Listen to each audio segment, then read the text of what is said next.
N. Alemania podría enfrentar serias dificultades en su industria si corta el gas ruso. La industria alemana se verá obligada a mermar o hasta a cerrar operaciones si se suspende el tránsito de gas ruso a través de Ucrania, advirtió el ministro de Economía de Alemania, Robert Habeck. El también vicecanciller participó este 12 de junio en el Ostdeutsches Wirtschaftsforum, una conferencia económica organizada en Bad Saarow, y en la que aprovechó para lanzar una advertencia a los políticos alemanes. Habeck consideró que los legisladores deben evitar cometer el mismo error de creer que un corte total de gas no tendrá repercusiones en la economía nacional, pues, de ya no obtener este energético, tendrán una carencia tan fuerte para cumplir con la demanda de producción que se verán obligados a aminorar o suspender operaciones industriales. En este sentido, advirtió que no existe un escenario seguro sobre cómo se desarrollarán las cosas en caso de que el acuerdo que permite el flujo de gas ruso a través de suelo ucraniano no se renueve a finales de 2024. Habeck reconoció que la afectación energética sería tal que Alemania se vería obligada a exportar gas a países de Europa del Este, como parte de los estatutos incluidos dentro de la Unión Europea relacionados con la falta de energéticos de países miembros.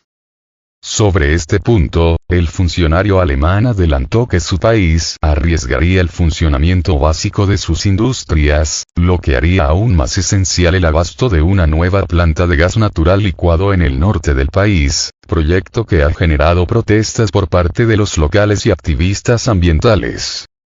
La Oficina Federal de Estadística de Statis informó hace un par de semanas que Alemania había entrado en recesión técnica al acumular 2 trimestres con porcentajes negativos. Uno de los rubros que mayor caída registró fue, precisamente, la producción industrial. El modelo económico e industrial alemán lleva años funcionando a base de la importación de gas ruso de bajo costo.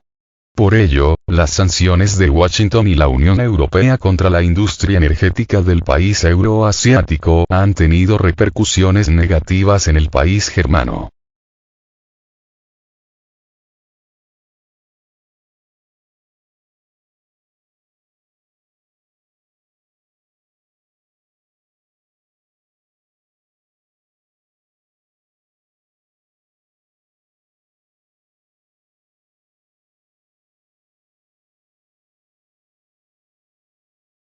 La zona euro en recesión técnica. ¿Por qué algunos países de América Latina crecen más que Europa? La zona euro atraviesa por una etapa complicada debido a que entró en una recesión técnica tras 2 trimestres de resultados económicos negativos. A pesar de sus fortalezas históricas, está quedándose atrás con respecto a otras economías, como algunas de América Latina. Esto se corrobora con el último informe publicado por la Oficina de Estadística de la Eurozona, la Eurostat, que reflejó que la región, que está constituida por 19 naciones, hiló un semestre de crecimiento negativo, con menos 0,1% de avance. Y eso no es todo. Al menos 6 de los países del grupo registran 2 o más trimestres con números rojos. Mientras tanto, en América Latina, que suele divisarse como una región sin avances o con pocos resultados positivos, gran parte de las naciones reaccionan favorablemente tras la pandemia de COVID-19 o los problemas derivados de la alza inflacionaria a nivel mundial. El crecimiento de algunos países de Latinoamérica es más mixto. Por ejemplo, México tiene perspectivas al respecto más favorables, porque se controla un poco más la inflación, por el envío de remesas, el nearshoring y más factores, explica el doctor en economía por la Universidad Nacional Autónoma de México, UNAM, Jorge Feregrino, en entrevista para Sputnik. Por ejemplo, en los primeros 3 meses del año, algunas naciones latinoamericanas han avanzado económicamente, como Brasil, 1,9%, Colombia, 1,4%, y México, 1%.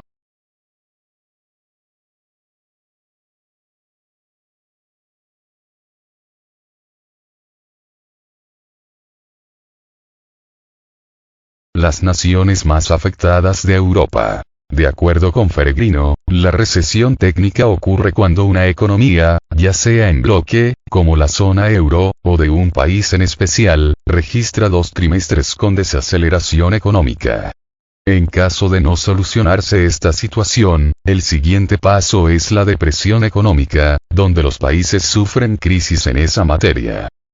Acerca de las razones que llevaron a la región europea, que tiene como marco común el uso del euro, el especialista apunta, principalmente, al conflicto en Ucrania y a las sanciones que Washington y sus aliados de Bruselas han impuesto a Moscú y han generado desequilibrio en mercados como el energético.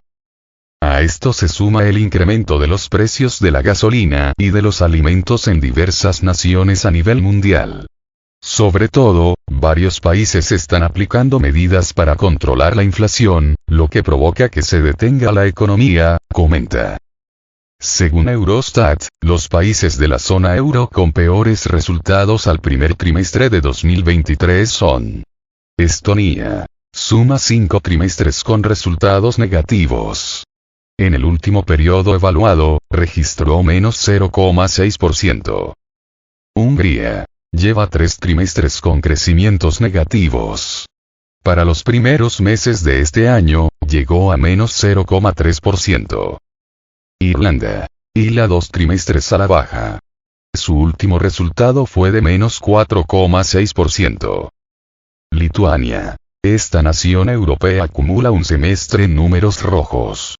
En el periodo de enero a marzo de este año, alcanzó menos 2,1%. Alemania. Lleva 2 trimestres consecutivos de resultados negativos. El último fue de menos 0,3%. Bélgica. Tiene 2 trimestres con crecimiento negativo. En ambos, el dato fue de menos 0,1%.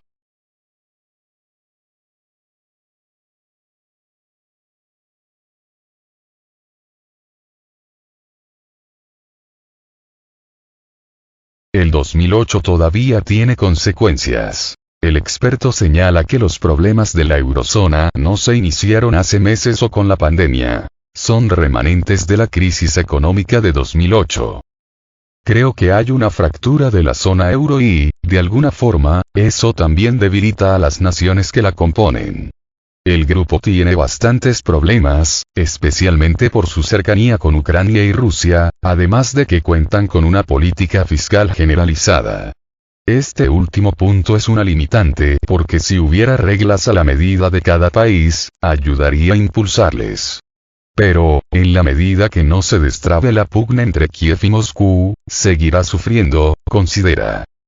Otro aspecto que subraya Feregrino es la reconfiguración del orden mundial, donde la globalización está desvaneciéndose.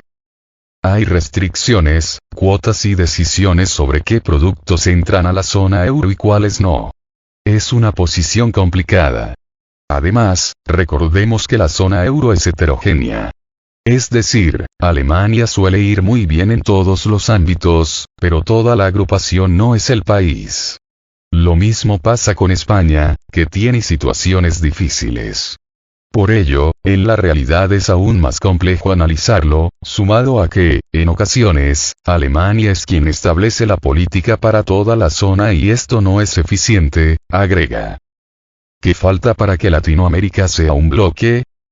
Si bien los problemas de la zona euro parece que continuarán al menos por un tiempo, el desempeño positivo de algunas naciones de América Latina lleva a reflexionar sobre algunos planteamientos que, a lo largo de la historia, se han realizado sobre esta región. Conformar un bloque económico. No obstante, para Feregrino, es muy difícil que esto llegue a ocurrir debido a diferencias políticas e ideológicas. Siempre que se ha querido hacer la integración de los países latinoamericanos, salen temas como el que uno tenga un gobierno de derecha, y otro, de izquierda.